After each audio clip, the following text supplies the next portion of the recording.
네, 이슈 분석 시간입니다. 지난주 이슈가 많았었는데 오늘은 골드만삭스 암호화폐 철수는 가짜 뉴스라는 뉴스를 제일 첫 번째 이슈로 좀 올려봤습니다. 골드만삭스가 그 암호화폐 시장에서 뭐 철수한다, 완전히 폐지한다, 안 하겠다라는 그 뉴스가 나와서 지난주에 무려 그 금요일 같은 경우는 뭐 8%, 9%씩 급락을 했고요. 뭐 그런 상황이었었는데 실제로 그 마틴 차베스 골드만삭스 CEO가 입장을 밝혔다고 하는데 그 CEO의 말씀에 따르면 뭐 비즈니스 인사이드가 보도한 건 가짜뉴스다. 사실 우리는 지금 비트코인을 실물을 다루는 것에서 흥미롭고 도전적으로 현재 하고 있다. 그래서 비트코인을 어떤 식으로든지 이 실물을 다루는 것에 대해서 기술적인 걸 고민하고 있다는 점을 분명히 이야기를 해줬고요. 커스터드 서비스 관점에서 기관 수준 솔루션을 못 찾고 있어서 그 점에 대해서 현재 기술 개발과 고민을 하고 있다라는 이야기를 했습니다. 이건 커스터드 서비스는 그냥 암호화폐를 투자자 대신 자기들이 보관하고 관리해주는 서비스거든요. 그러니까 그런 거를 기관 수준에서, 그러니까 큰 기관들은 금액을 아무래도 투자를 많이 하지 않겠습니까? 그러니까 이런 분들을 안심하게 해서 그 관리하는 솔루션을 찾아야 되는데 아직 그 기술 개발 중이기 때문에 찾지 못하고 있다. 또 비트코인을 실물에서 다루는 것이 무척 본인들은 흥미롭고 도전적이다. 뭐 이런 이야기도 했고요. 그 현재 차액 결제 선물함과 같은 비트코인 파생 상품은 개발을 진행 중이다라고 이야기했습니다. 골드만삭스는 현재 시카고 상품 거래소하고 시카고 옵션 거래소의 선물 거래 청산 업무를 담당하고 있습니다. 제가 지난 뉴스 시간에 말씀드렸었죠. 그 사실은 그 골드만삭스가 투자한 회사가 서클이라는 회사가 있는데 이 서클이라는 회사가 많은 돈을 들여서 거래소 플로닉스에 인수했단 말이죠. 그러니까 그 골드만삭스가 투자한 회사가 그 거래소를 인수할 때 투자자한테 의견을 안 물어봤겠습니까? 당연히 투자자한테 의견을 물어보고 그 투자에 대한 그 어느 정도의 서로 간의 의견을 교환했을 텐데 골드만삭스가 동의했기 때문에 서클이 플로닉스에 큰 돈을 투자한 거죠. 그럼에도 불구하고 골드만삭스가 철수한다? 이거는 약간 좀 앞뒤가 안 맞는 얘기 같아서 지난주에도 말씀드릴 때 제일 걱정했던 게 뭐냐면 암호화폐 투자를 하실 때 좀 제발 일희일비하지 말아달라. 일희일비해서는 절대로 안 된다. 왜? 이게 사이클이 있기 때문에 절대 해서는 안 되고요. 이런 가짜뉴스가 나오게 되면 또 그 가격이 오르락내리락거리기 때문에 투자자들한테 많은 피해를 줄 수가 있습니다. 그래서 일희일비하지 마시고 본인이 감당할 수 있는 수준 내에서 투자를 하시는 게 좋을 것 같다는 뜻에서 첫 번째 이슈로 올려봤습니다. 자, 두 번째 이슈는요.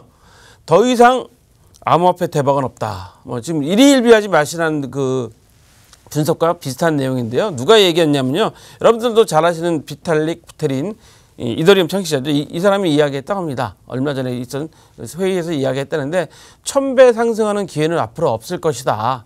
그러니까 대박은 없다. 1000배 상승은 대박이잖아요. 그래서 1000배 상승하는 이런 일은 없을 것이다라고 이야기했는데 사람들이 현재 우리 보통의 그 현재 사람들은 뭐 지금까지 정상적인 교육을 받아버리는 사람들이라면 뭐 비트코인이나 암호화폐, 뭐 블록체인에 대해서 이야기 듣지 않는 사람은 없다는 거죠. 4차 산업혁명 시대니까요. 그런데 사람들은 지금까지 그 현실 경제에서 활동 가능한 애플리케이션에 관심이 많다. 그러니까 실제로 쓸 수 있는 암호화폐나 코인에 대해서 관심이 많다는 거죠.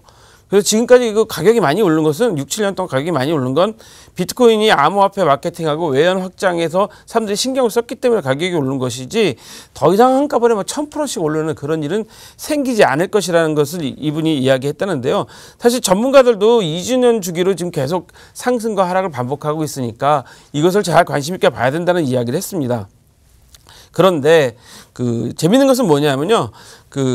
긍정적인 사람들도 많이 있습니다. 그래서 그 대표적인 게 알렉시스 오아니앗이라는 레딧의 최고 경영자. 이분은 뭐 비트코인은 2만 달러까지 갈 수 있다.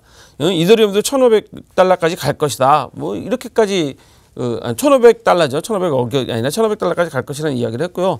톰니 펀스 스트레트, 이건 투자 업체죠. 이런데 책임자는 연말에 25,000달러까지 갈 수 있다. 비트코인이.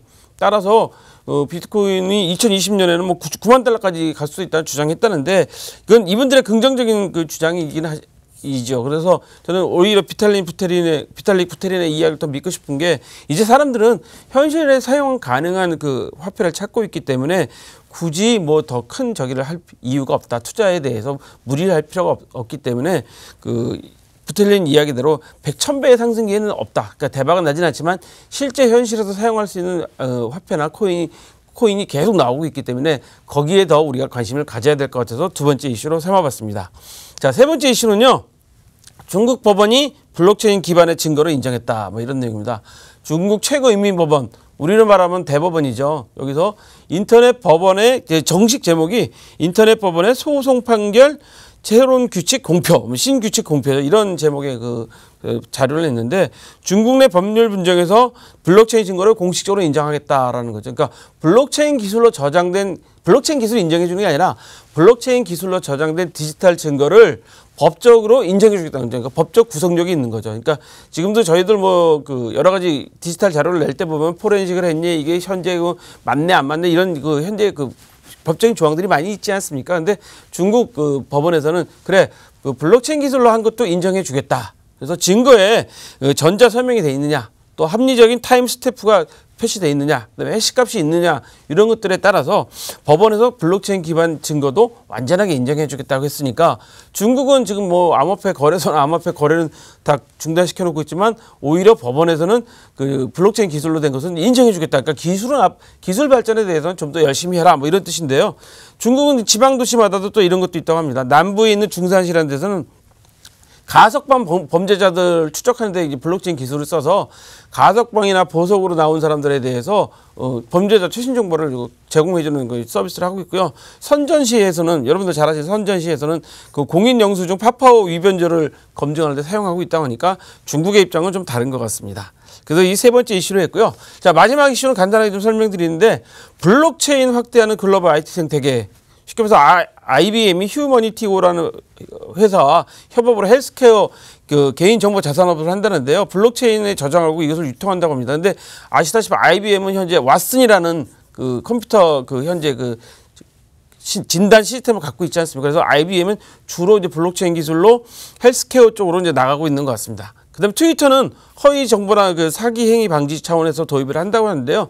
아까 말씀드렸죠. 가짜 뉴스나 오류 정보를 트위터에 올려서 전달할 수 있기 때문에 그런 콘텐츠를 차단하는 것을 만들고 있다고 하고요. 리눅스 재단, 리눅스를 활용한 재단 아시죠? 리눅스 재단에서는 블록체인 트레이닝 코스를 개설해서 10만 명 이상을 교육시키겠다. 뭐 이런 현재 계획을 발표했다고 합니다. 자, 블록체인이 우리 생활에 바로바로 들어오는 것은 뭐 현실적인 것 같습니다. 오늘 이슈 분석은 여기까지입니다.